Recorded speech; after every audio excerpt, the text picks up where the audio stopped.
El Instituto Mexicano de Flebología presenta Hablando de Flebología, un podcast creado para ti que estás en el mundo de la medicina. Historias, entrevistas, análisis, debates y reflexiones sobre flebología. Todos los miércoles por Apple Podcast, Spotify y YouTube. Hola amigos, bienvenidos a un podcast más del Instituto Mexicano de Flebología. Soy el doctor Fernando Vega Rasgado y es un placer charlar con ustedes el día de hoy. ¿Cómo han estado? Espero que muy bien. Vamos a platicar el día de hoy acerca de una estructura muy importante para todos los que atendemos varices, que es la unión safeno-femoral y la unión safeno-poplitea. En estos dos puntos es donde encontramos en la mayoría de los estudios y trabajos, y sobre todo en nuestros pacientes, algún problema que tiene que ver con la hipertensión venosa distal. Muy frecuentemente atribuimos a una lesión de la válvula terminal la insuficiencia de la vena safena mayor o de la safena menor en el caso de la unión safeno-poplitea.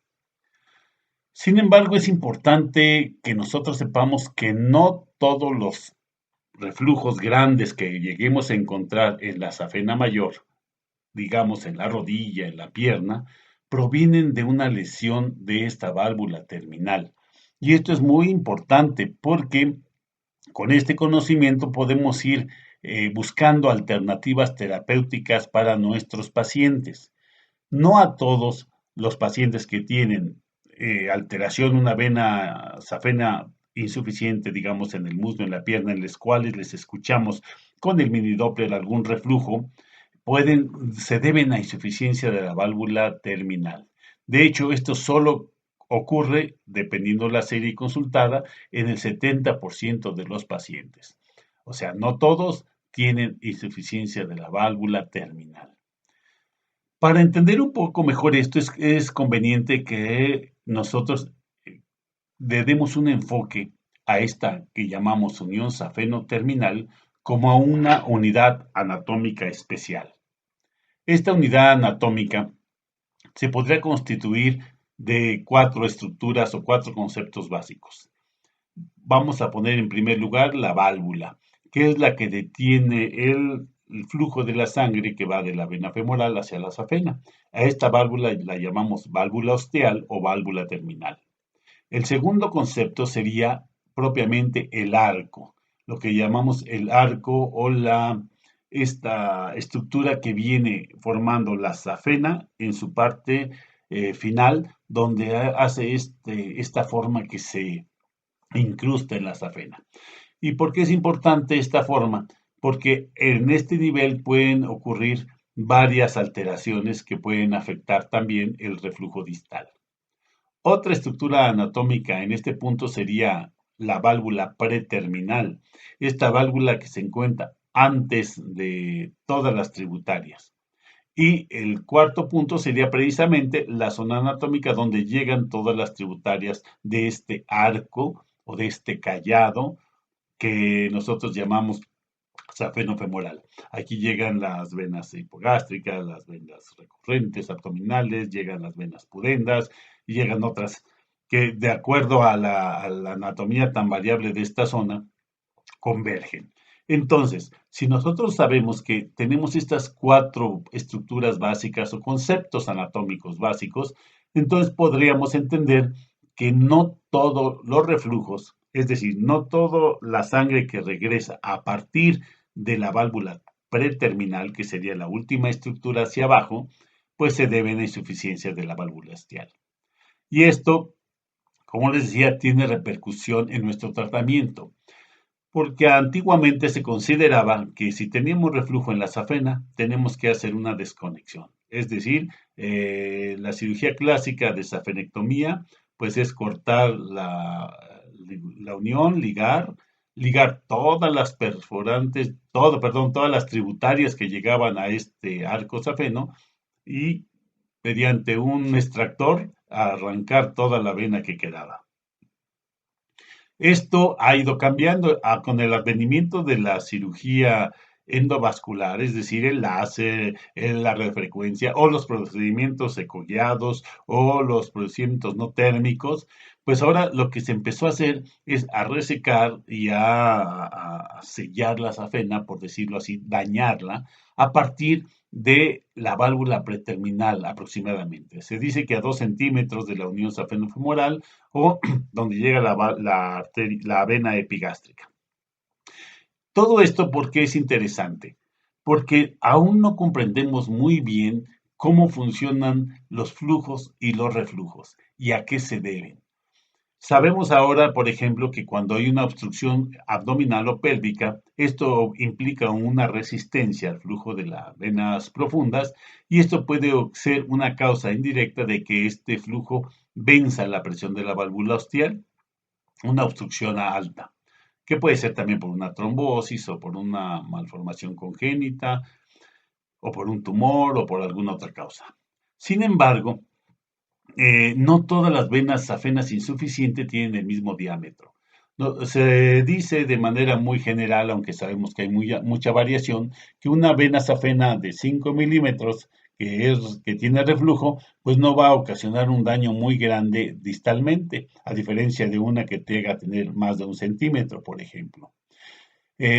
También se atribuye el diámetro de las safenas crecidas cuando hay insuficiencia, no tanto a la presión en sí, sino a la velocidad del flujo que viene de arriba hacia abajo. Se ha asociado que con mayor flujo, pues es mayor diámetro. Aunque por supuesto tiene que ver la presión, ¿verdad? La presión hidrostática que viene de arriba y que transmite. Sin embargo, no es la única fuente de reflujo, podríamos decir, la válvula ostial, sino también la válvula preterminal, ya que si una vena epigástrica o alguna otra vena que drena al callado eh, tiene una presión elevada, la válvula preterminal no va a ser suficiente y entonces esta sangre va a regresar y se va a aumentar la presión en la safena mayor. Esto es el principio, digamos, de esta punta de iceberg de que significa la unión safeno-femoral. Entonces, por un lado, no todos los que tienen insuficiencia de la safena mayor se debe a la válvula terminal, solo 70%. Y de estos, solo el 80% se deben a una real alteración de la válvula ostial. El 20% se deben a insuficiencia de la válvula preterminal que recibe alguna otra vena insuficiente. En varios estudios que se han hecho son muy interesantes porque pues nos explican, ¿no? Que aunque la maniobra de Valsalva nos sirve mucho para ver la presión aumentada y ver si tenemos reflujo, pues esta nos puede dar resultados variables, específicamente en esta zona que decía anatómica, ¿no? Entonces, eh, es interesante también saber que 45% de las piernas con reflujos detectados en la unión safeno-femoral, o sea, en el arco, tienen una válvula terminal competente. ¿Esto qué significa? Bueno, pues precisamente eso, que no todos los reflujos que hay en la vena safena mayor, pues se deben a una insuficiencia de válvula ostial. Luego entonces, ¿cuál sería el tratamiento? De manera ordinaria lo que hacemos es una crosectomía, ¿verdad? Ya sea química, quirúrgica o con calor o de alguna forma para desconectar. Y digamos que esto funciona de alguna manera. Sin embargo, podría no ser necesario un tratamiento tan agresivo, ¿verdad? Podría no ser necesario, especialmente en estas safenas que miden menos de 5 milímetros. Sin embargo, cuando la válvula safena tiene un diámetro mayor de 6 milímetros, está más asociada a una incompetencia de esta válvula terminal, de esta válvula ostial. Entonces, poco a poco se van encontrando algunos hallazgos, algunos, ¿qué podríamos decir?, relaciones para saber qué es el daño realmente que sucede. Sin embargo, como les platico, todavía no completamos el entendimiento de los flujos superficiales y profundos. Por ejemplo, La doctora Erika Mendoza en Alemania, ella estudia mucho estas cuestiones de los reflujos y fíjense qué interesante lo que pasa en la región poplitea. En algunos pacientes hay reflujo de la vena poplitea que se transmite a la vena safena menor.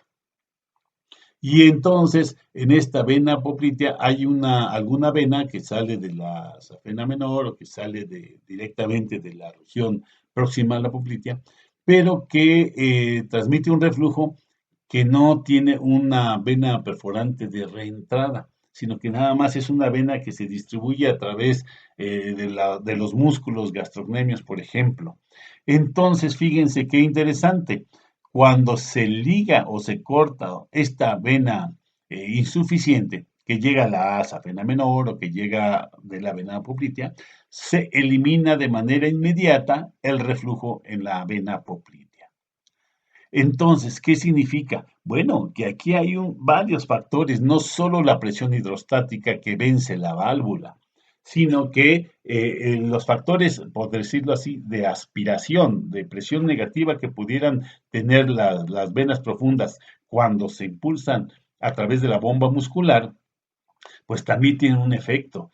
Y que cuando esto no está equilibrado, como en estas venas varicosas que vienen de la región poplitea o que vienen de la safena menor o de la safena mayor, estos que llamamos tributarias, las ligamos y entonces de esta manera se corrige automáticamente los flujos tanto en la safena mayor como en la safena menor. Entonces, fíjense qué interesante estos hallazgos y este comportamiento, ¿verdad?, de las uniones safenofemoral y safenopoplitea, porque significa que simplemente encontrar una vena safena mayor o una menor insuficiente, es decir, con reflujo, no significa que, que digamos que haya, en el caso de la unión safenofemoral, que sea un reflujo netamente producido por aumento de la presión en el sistema profundo que se transmita por daño de la válvula ostial hacia toda la safena. Y en el caso de la safena menor, tampoco significa que haya un daño de la válvula en la unión safenopoplitea, sino que los mecanismos de presión vienen dados por otras venas, es decir, las tributarias que llegan precisamente a estos arcos, tanto el de arriba como el de abajo, pueden ser causa de reflujos. Entonces, se ha preconizado que pudieran ser un mejor tratamiento simplemente ligar estas tributarias, ¿verdad? Como hizo la doctora Erika en los pacientes con safena menor, los cuales pudiera ser un poco más fácil por su abordaje ecoguiado. Pero fíjense qué interesante, porque entonces esto nos habla que no necesitamos hacer safenectomías, tanto mayor o menor, en todos los pacientes, sino en solo aquellos en que realmente tengan dañada la unión safenofemoral o la unión safenopoplitea en el caso de la safena menor. Esto aunado a otros estudios que se han hecho sobre las presiones en los sistemas venosos profundo y superficial durante la marcha, nos dicen cómo las venas gastrocnemias tienen un papel vital, y sí digo vital en la función de todo el retorno venoso. Sabemos que funcionan como reservorios, pero esto cuando el músculo empieza a trabajar, esto se eyecta. Y esta velocidad de eyección ayuda a atraer, por decirlo de una manera, ayuda a aspirar de alguna forma la sangre que se encuentra abajo. Por lo tanto, cuando no hay una buena eyección o cuando las venas gastrocnemias entran a la vena poplitea de una manera muy reducida a través de una sola vena pequeña y no tenemos otras venas perforantes, nos puede ocasionar una obstrucción al retorno venoso. Todo este tema sigue siendo estudiado, no es fácil, porque hay cosas que se están haciendo actualmente y que se sugieren, como por ejemplo el doctor Kraket sugiere que se haga un corte de la safena a nivel de la rodilla, para que entonces los flujos de la pierna, es decir, de la rodilla hacia abajo, del lower leg que se llama, del segmento inferior, puedan drenar al sistema profundo y entonces la safena mayor, aunque tenga un reflujo, se pueda corregir. Esto también tiene que ver, por ejemplo, en aquellos pacientes que tienen insuficiencia de la safena mayor o menor y nosotros vamos ligando o esclerosando las tributarias. Y cuando hacemos esto, paulatinamente vamos corrigiendo también el reflujo de la safena mayor. ¿Cuándo ocurre esto? Bueno, por lo que acabamos de ver el día de hoy en los artículos de Capelli y la doctora Erika, ocurre cuando las venas todavía tienen un diámetro pequeño, es decir, de 5 milímetros aproximadamente, 6, no sé, podamos ligar las tributarias y corregir, ¿verdad? Corregir la insuficiencia. Entonces, amigos, es muy interesante que sigamos estudiando y comprendiendo la función venosa. Cuando hablamos de fisiología, pues tenemos conceptos ya muy generales. Sin embargo, todavía puedo decirles que no alcanzamos a comprender cuál es la hemodinámica real de la pierna. Aunque sí tenemos demasiados avances, lo cual nos ha permitido ya tener mucho al respecto, pero consideramos que todavía falta un poco para entenderlo bien, porque quizá el mecanismo de retorno venoso pueda beneficiarse más de una cirugía muscular que de una cirugía venosa. O en una cirugía venosa que no necesitemos destruir la safena totalmente, sino solo la parte donde una vena pequeña tributaria está transmitiendo un reflujo que agrega presión al sistema. Entonces, como resumen, podríamos decir, recuerden que no todos los pacientes con reflujo demostrado, digamos en el muslo o en la pierna de la safena mayor, se debe a daño de la válvula ostial. Cuando lo hacemos con mini-Doppler podemos decir que el 70% de los pacientes no, y cuando lo hacemos con eco-Doppler, hasta el 45-50% de los pacientes no tienen reflujo en la válvula ostial.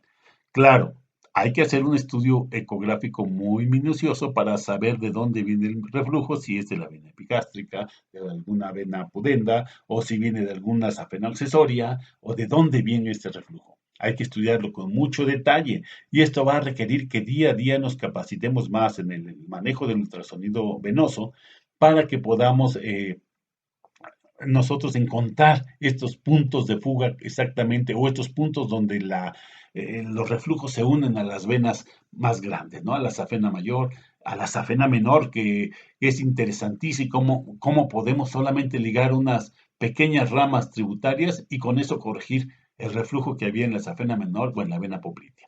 Entonces, este resumen, el del día de hoy, de estos dos artículos de la doctora Erika Mendoza, que habla sobre el reflujo de la vena poplitea y la safena menor, y el del doctor Capelli, que nos habla sobre la unión safeno-femoral, cómo es la hemodinámica en esta zona, pues nos dejan un poco más de luz para seguir tratando a nuestros pacientes de una mejor forma.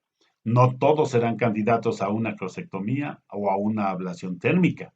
Algunos requerirán un tratamiento más sencillo, pero esto requerirá un mayor estudio de nuestra parte, mayor acuciosidad, seguir conociendo más acerca de la fisiología de las bombas, cómo funcionan mejor, cuándo no funcionan, cómo se limitan, incluso cómo funcionan los músculos del muslo en el retorno venoso de la safena mayor y de la vena femoral, o sea, a nivel profundo.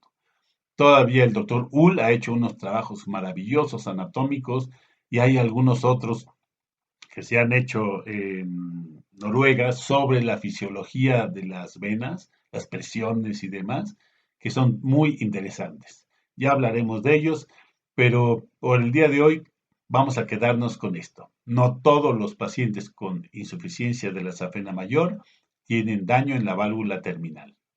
Solo podríamos decir un 70% de los pacientes. De estos 70% que encontramos con daño, no todos en realidad tienen daño de la válvula terminal, solo algunos. Otros vienen por daños de las tributarias y entonces los tratamientos pueden ser más sencillos. Amigos, espero que les haya sido de interés estos datos que aportamos el día de hoy. Recuerden, soy su amigo el doctor Fernando Vega Rasgado, desde el Instituto Mexicano de Flebología, donde estamos trabajando arduamente por la excelencia de la flebología. Hasta pronto y que sean felices. Hablando de Flebología Podcast. Todos los miércoles por Apple Podcast, Spotify y YouTube. Presentó el Instituto Mexicano de Flebología.